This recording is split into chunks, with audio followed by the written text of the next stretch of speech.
few tips on planting containers. First is getting your plant out of the pot. I squeeze them a little bit to make it easier to come out so that the roots come out of the bottom. Otherwise, here's one I haven't squeezed and it's just would take a lot of pulling on the top of the plant. So if I squeeze it, it comes right out. So trick number one. The next is to see how these are starting to circle the inside of the pot.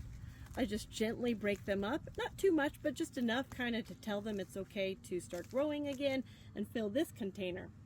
I often just keep the tag on there because if I really love something, I want to try and find it again next year.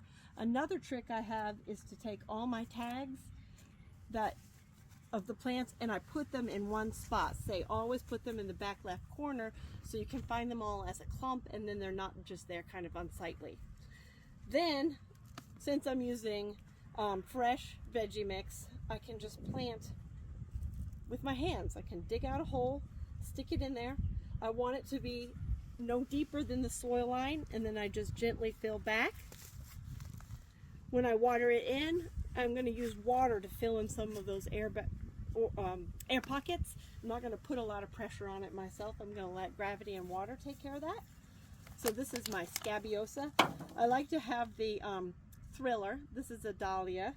The filler, in this case, is fennel to bring in some butterflies. The larva might eat it, the caterpillars that is, and that's okay. I want them here anyway, so that's my filler. And then my spiller, which is the Scabiosa, which will trail over the edge.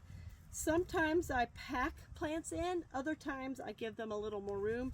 This dahlia is going to get really big. So I'm only putting 3 in this container, but if you had smaller plants, you could fit 5 in here easily.